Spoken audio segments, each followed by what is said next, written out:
Hey guys, it's Miss Anna here. We are almost at the end of our spring semester, which usually means that we're getting ready for a recital. And even though this spring semester has been radically different than any semester of piano teaching that I've ever experienced, we are still doing some things the same, one of which is we're going to have a performance together.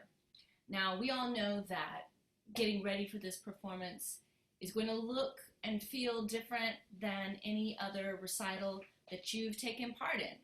So I am hoping that this short video will help us all get ready together, understand how to make ourselves look and sound the best, and just understand some similarities and some differences about having an online recital.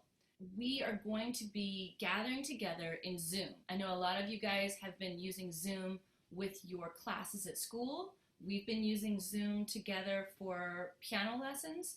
So parents, be sure and check your email for the invitation for the Zoom meeting. Our performance together is going to be Saturday, May 9th at noon.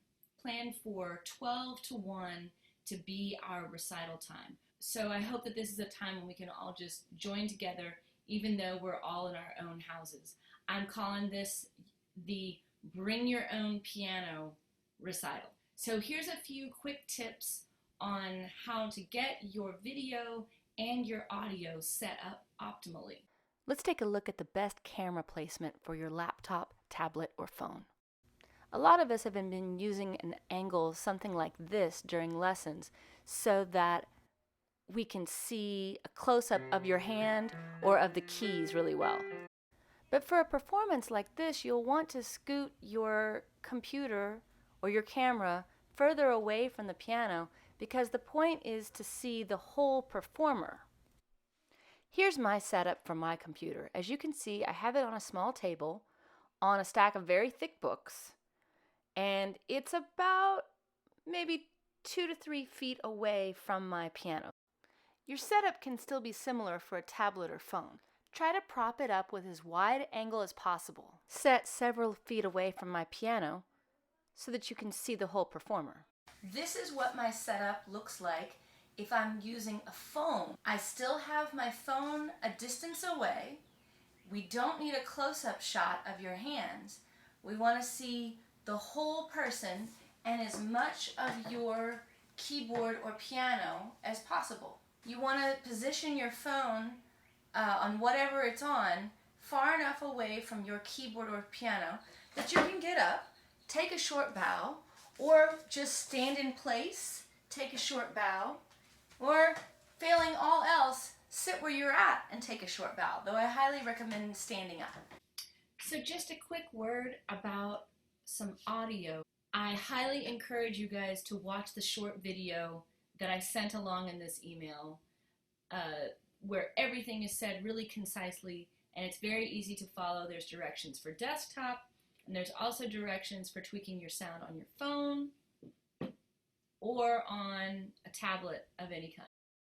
I highly encourage you guys to test out your setup either the day before if you can, or definitely earlier that morning. You don't want to wait till 15 minutes before we're going to share music with each other and make sure your computer or your phone or your tablet is the right distance away, or try to check out the video on getting your audio settings just right. So if there's one thing that I've learned as a musician doing live streaming events in the past 6 weeks, it's that you need more time than you think you do to get everything set up so that it looks great and it sounds great.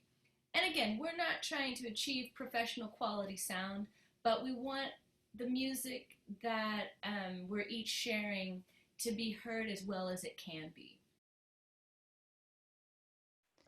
So I just wanted to say one last thing about things that are the same and things that are going to be different about this performance. Most of you guys are really experienced performers and are wonderful audience members. None of that's going to change. Your ability to play your pieces really well, your ability to listen to others will still be the same. and your ability to show appreciation for other people by, right? We're still going to show our appreciation for each other, and we're still going to be great listeners. As I mentioned earlier, make a little room around your keyboard to stand up and take a bow, because we want to acknowledge that appreciation and we want to communicate with our audience by taking a bow. Those things are still going to be the same. One thing that'll be a little different about this recital is knowing what order that we're going to play. Normally, we have a printed program with everyone's names and pieces in the order that they're going to play. I don't get up in between songs and make any kind of announcements, and we just go in order.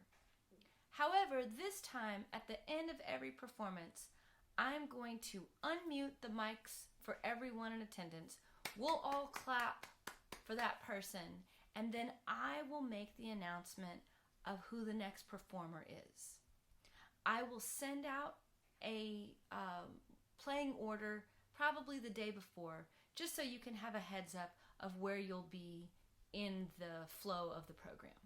So let's just talk about some real quick do's and don'ts. Do invite your family to join you. Parents, siblings, your family dog. Do wear something that makes you feel great about yourself. We may not be getting as formal on this performance, and we definitely don't have to worry about what we're wearing on our feet, but now is the time to take off those PJs you've been wearing, get rid of the t-shirt that you've been rolling around in the house in for several days, and put on something that you really love, that maybe you haven't worn in a while, that makes you feel special. So here's a couple of things to avoid during our performance. Make sure that when your mic is unmuted, that you don't play or talk during that time. Your sound will cancel out part of someone's performance, or will cancel out when I make the announcement of who is playing next. Don't wander away from your instrument or from your screen during the performance. We're trying to all stay in the same space together and give each other attention and encouragement. The last thing, I just wanted to say how proud I am of everyone being so flexible and just easily adapting to this new online situation. I have seen you guys practicing, moving forward, learning new things. I'm really looking forward to saying hi to all of you and maybe saying hi to your families, and for us getting to share music with each other. It's going to be a great time, so I'll see you May 9th.